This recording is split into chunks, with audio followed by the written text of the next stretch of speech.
नमस्कार। कहानियों के इस सफ़र में आप सबका बहुत स्वागत है। आज हम सुनेंगे मुंशी प्रेमचंद जी द्वारा लिखित कहानी विमाता। कहानी शुरू करने से पहले मेरा आप सबसे विनम्र निवेदन है, यदि मेरे द्वारा लिखी हुई कहानियाँ आप सबको पसंद आती हों तो कृपया मेरे चैनल को ज़रूर सब्सक्राइब करें और अपने मित्रों में भी शेयर करें। तो चलिए सुनते हैं। स्त्री की मृत्यु के 3 ही मास बाद पुनर्विवाह करना मृत आत्मा के साथ ऐसा अन्याय और उसकी आत्मा पर ऐसा आघात है जो कदापि क्षम्य नहीं हो सकता।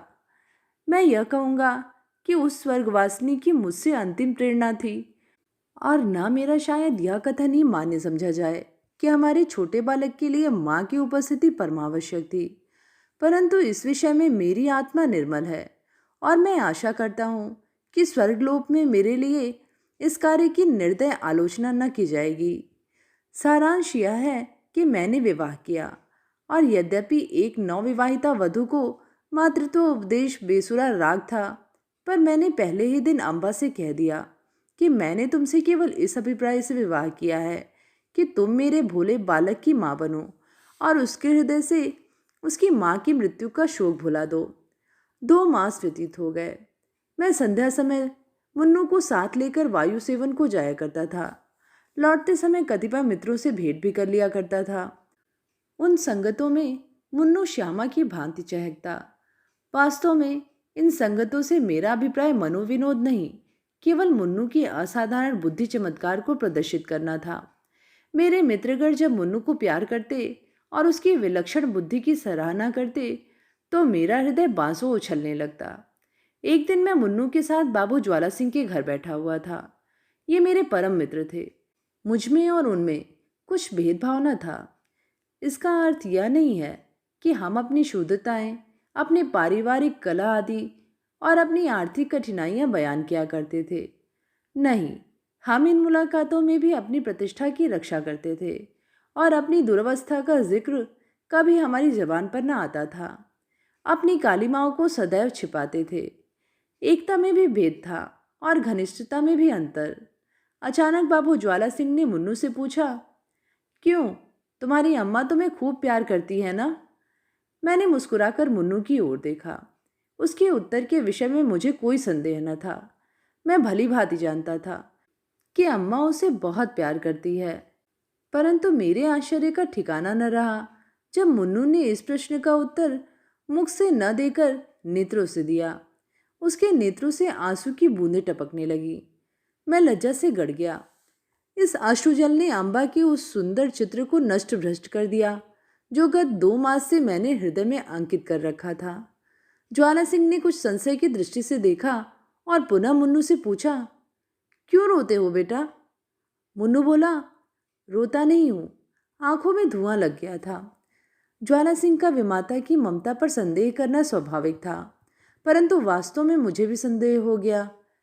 अम्बा सहृदयता और स्नेह की वह देवी नहीं है जिसकी सराहना करते मेरी जीवा न थकती थी। वहां से उठा तो मेरा हृदय भरा हुआ था और लज्जा से माथा न उठता था।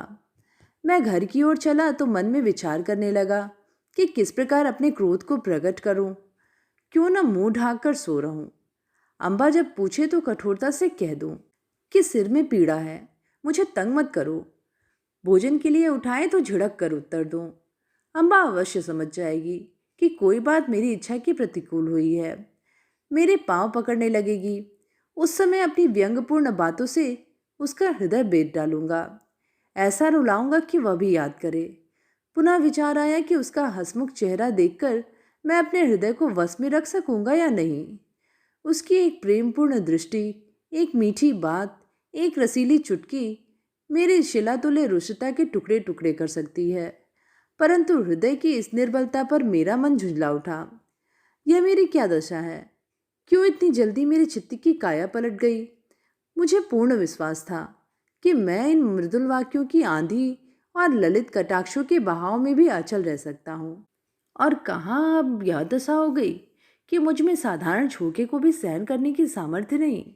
इन विचारों से हृदय में कुछ दृढ़ता आई। तिस पर भी क्रोध की लगाम पग पग पर ढीली होती जाती थी। अंत में मैंने हृदय को बहुत दबाया और बनावटी क्रोध का भाव धारण किया। ठान लिया कि चलते ही चलते एकदम से बरस पड़ूंगा। ऐसा न हो कि विलंब रूपी वायु इस क्रोध रूपी मेघ को उड़ा ले जाए। परंतु ज्यों ही घर पहुंचा, अम्बा ने दौड़कर मुन्नू को गोद में ले लिया और प्यार से सने हुए कोमल स्वर से बोली, आज तुम इतनी देर तक कहाँ घूमते रहे? चलो देखो, मैंने तुम्हारे लिए कैसी अच्छी अच्छी फुलौड़ियाँ बनाई हैं। मेरा कृत्रिम क्रोध एक क्षण में उड़ गया। मैंने विचार किया, इस देवी पर क्रोध करना भारी अत्याचार है। मुन्नू अबोध बालक है, संभव है कि वह अपनी माँ का स्मरण कर रो पड़ा हो। अम्बा इसके लिए दोषी नहीं ठहराई जा सकती। हमारे मनोभाव पूर्ण विचारों के अधीन नहीं होते। हम उनको प्रकट करने के निमित्त कैसे कैसे शब्द गढ़ते हैं, परंतु समय पर शब्द हमें धोखा दे जाते हैं और वे ही भावनाएं स्वाभाविक रूप से प्रकट होती हैं। मैंने अम्बा को न तो कोई व्यंग्यपूर्ण बातें ही कहीं और न क्रोधित हो मुंह ढांक कर सोया ही, बल्कि अत्यंत कोमल स्वर में बोला, मुन्नू ने आज मुझे अत्यंत लज्जित किया। खजांची साहब ने पूछा, तुम्हारी नई अम्मा तुम्हें प्यार करती है या नहीं? तो ये रोने लगा। मैं लज्जा से गड़ गया। मुझे तो स्वप्न में भी यह विचार नहीं हो सकता कि तुमने इसे कुछ कहा होगा, परंतु अनाथ बच्चों का हृदय उस चित्र की भांति होता है जिस पर एक बहुत ही साधारण पर्दा पड़ा होता है। पवन का साधारण झोंका भी उसे हटा देता है। ये बातें कितनी कोमल थीं। तिस पर भी अम्मा का विकसित मुखमंडल कुछ मुरझा गया।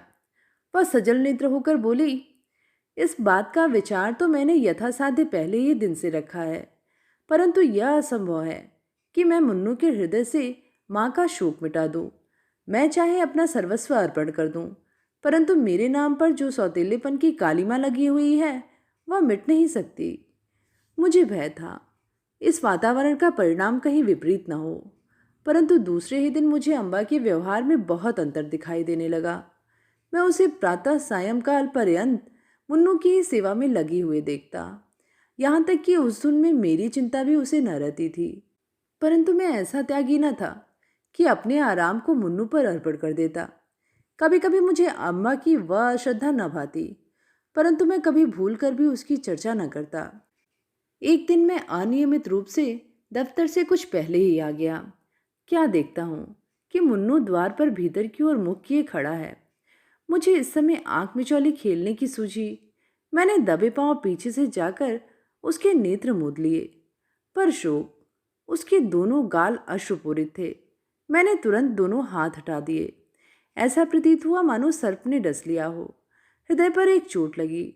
मुन्नू को गोद में लेकर बोला, मुन्नू क्यों रोते हो? यह कहते कहते मेरे नेत्र भी सजल हो आए। मुन्नू आंसू पीकर बोला, जी नहीं, रोता नहीं हूँ। मैंने उसे हृदय से लगा लिया और कहा, अम्मा ने कुछ कहा तो नहीं? मुन्नू ने सिसकते हुए कहा, जी नहीं, मुझे वह बहुत प्यार करती हैं। मुझे विश्वास न हुआ। पूछा, वह प्यार करती तो तुम रोते क्यों? उस दिन खजांची के घर भी तुम रोए थे। तुम मुझसे छिपाते हो। कदाचित तुम्हारी अम्मा अवश्य तुमसे कुछ क्रुद्ध हुई हैं। मुन्नू ने मेरी ओर कातर दृष्टि से देखकर कहा, जी नहीं, वह मुझे प्यार करती हैं, इसी कारण मुझे बारंबार रोना आता है। मेरी अम्मा मुझे अत्यंत प्यार करती थी, वह मुझे छोड़कर चली गई। नई अम्मा उससे भी अधिक प्यार करती हैं, इसीलिए मुझे भय लगता है कि उसकी तरह यह भी मुझे छोड़कर न चली जाए। यह कहकर मुन्नू पुनः फूट फूट कर रोने लगा। मैं भी रो पड़ा। अम्बा के इस स्नेहपूर्ण व्यवहार ने मुन्नू के सुकोमल हृदय पर कैसा आघात किया था। थोड़ी देर तक मैं स्तंभित रह गया। किसी कवि की यह वाणी स्मरण आ गई कि पवित्र आत्माएं इस संसार में चिरकाल तक नहीं ठहरती। कहीं भाभी ही इस बालक की जीवा से तो यह शब्द नहीं कहला रही है। ईश्वर न करे कि वह अशुभ दिन देखना पड़े, परंतु मैंने तर्क द्वारा इस शंका को दिल से निकाल दिया। समझा कि माता की मृत्यु ने प्रेम और वियोग में एक मानसिक संबंध स्थापित कर दिया है और कोई बात नहीं है। मुन्नू को गोद में लिए हुए अम्बा के पास गया और मुस्कुराकर बोला, इनसे पूछो क्यों रो रहे हैं। अम्बा चौंक पड़ी। उसके मुख की कांति मलिन हो गई। बोली, तुम ही पूछो। मैंने कहा, यह इसलिए रोते हैं कि तुम इन्हें अत्यंत प्यार करती हो और इनको भय है कि तुम भी इनकी माता की भांति इन्हें छोड़कर न चली जाओ। जिस प्रकार गर्द साफ हो जाने से दर्पण चमक उठता है, उसी भांति अम्बा का मुखमंडल प्रकाशित हो गया। उसने मुन्नू को मेरी गोद से छीन लिया और कदाचित यह प्रथम अवसर था कि उसने ममतापूर्ण स्नेह से मुन्नू के पांव का चुंबन किया। शोक, महाशोक। मैं क्या जानता था कि मुन्नू की अशुभ कल्पना इतनी शीघ्र पूर्ण हो जाएगी। कदाचित उसकी बाल दृष्टि ने होनहार को देख लिया था। कदाचित उसके बाल श्रवण मृत्युदूतों के विकराल शब्दों से परिचित थे। 6 मास भी व्यतीत न होने पाए थे कि अम्बा बीमार पड़ी और इन्फ्लुएंजा ने देखते देखते उसे हमारे हाथों से छीन लिया। पुनः वह उपवन मरुस्थल हो गया। पुनः वह बसा हुआ घर उजड़ गया। अम्मा ने अपने को मुन्नू पर अर्पण कर दिया था। हाँ, उसने पुत्र स्नेह का आदर्श रूप दिखा दिया। शीतकाल था और वह घड़ी रात्रि शेष रहते ही मुन्नू के लिए प्रातःकाल का भोजन बनाने उठती थी। उसके इस स्नेह बाहुल्य ने मुन्नू पर स्वाभाविक प्रभाव डाल दिया था। वह हठीला और नटखट हो गया था। जब तक अम्बा भोजन कराने न बैठे, मुंह में कौर न डालता। जब तक अम्बा पंखा न झले, वह चारपाई पर पाँव न रखता। उसे छेड़ता, चिढ़ाता और हैरान कर डालता।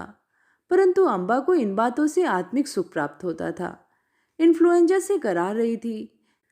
करवट लेने तक की शक्ति न थी। शरीर तवा हो रहा था, परंतु मुन्नू के प्रातःकाल के भोजन की चिंता लगी रहती थी। हाय, वह निस्वार्थ मातृस्नेह अब स्वप्न हो गया। उस स्वप्न के स्मरण से अब भी हृदय गदगद हो जाता है। अम्बा के साथ मुन्नू का चुलबुलापन तथा बाल क्रीड़ा विदा हो गई। अब वह शोक और नैराश्य की जीवित मूर्ति है। वह अब भी नहीं रोता। ऐसा पदार्थ खोकर अब उसे कोई खटका, कोई भय नहीं रह गया। तो ये थी कहानी विमाता। कहानी आप सबको कैसी लगी, नीचे कमेंट में लिख के ज़रूर बताइएगा। आगे भी ऐसी कहानियाँ सुनते रहने के लिए चैनल को ज़रूर सब्सक्राइब करें। फिर मिलेंगे एक नई कहानी के साथ। धन्यवाद।